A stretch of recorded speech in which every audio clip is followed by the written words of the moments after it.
Здравейте, добре дошли в светът на парите. Днес е 4 ноември 2025 година и така тук от преди 2 дни излезна една новина така доста интересна, в която се казва, че Федералния резерв е инжектирал 29 милиарда и 400 милиона долара в банковата система, т.е. специално в рипомаркета, което е най-голямата така инжекция от 2019 година насам.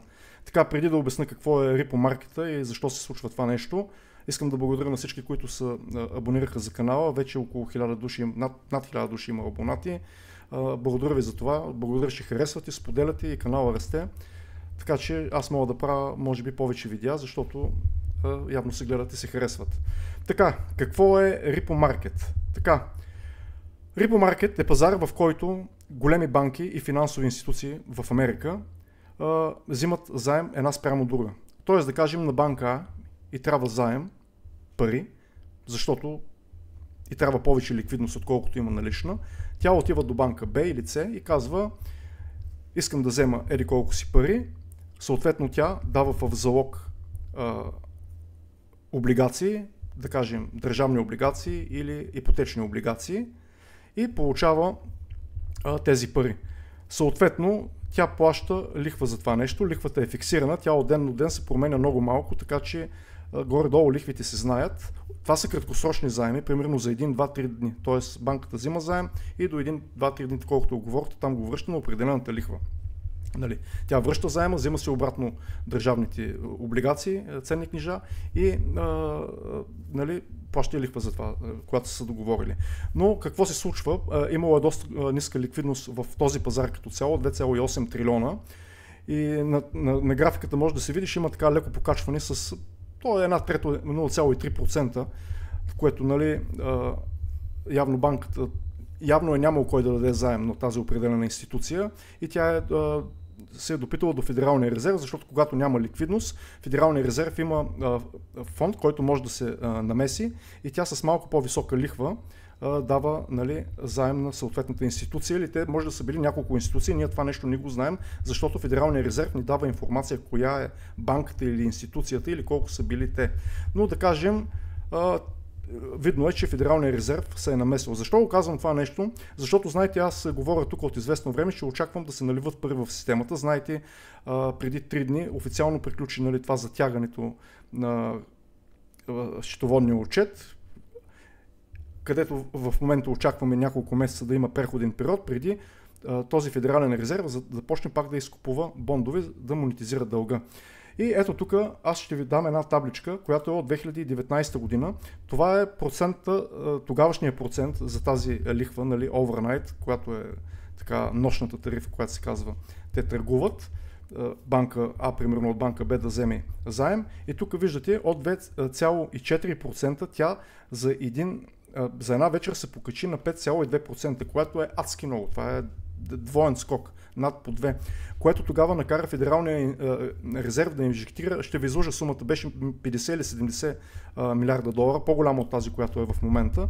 Но нали, тук трябва да се знае, че няколко месеца след това, това е септември месец, средата на 2019 година, дойде кризата, тази нали, пандемията и масово бяха наливани трилиони долари в цялата финансова система. Не само в Америка е Федералния резерв, но знаете, в Европа се случи това нещо и в целия западен свят. Така че половин година след когато се случи това нещо в рипомаркета, тогава започна quantitative easing и аз така си мисля, че както върват нещата с ниска ликвидност, а на пазарите им трябва ликвидност, ще ви покажа малко защо, quantitative easing идва и това може би ще се случи, аз не мога да дам така прогнози, но спрямо да кажем предния път, 6 месеца, защо вече март-април месец да не виждаме директно монетизиране на дълга отново в западния свят и главно в Америка. Ето тук виждате, това е, защо ще продължи печатането на пари, защото виждате, това е американската държава, нали?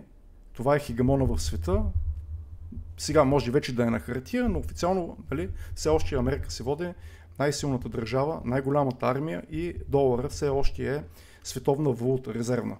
Така и виждате, този долар трябва да се създава, за да може тази машина да функционира. Защото на тази машина, на това раково образование, постоянно му трябва му трябват средства, трябва му ликвидност. Затова тази ликвидност ще бъде набавена единствено от Федералния резерв, защото те са тези, които предлагат този продукт. Ако мога така да дам някакъв пример, представете си, че американското правителство е един наркоман, който му трябва все повече и повече дрога, другата е парите. Федералният резерв е главният дилър на този продукт, на наркотика. Тези финансови институции, да кажем, те са малките дилъри, те са хората, които движат прежата, но отзад седи Федералния резерв. И за да може този наркоман да съществува, той трябва да поема повече дрога, докато в един момент не умре от свръхдоза, разбира се.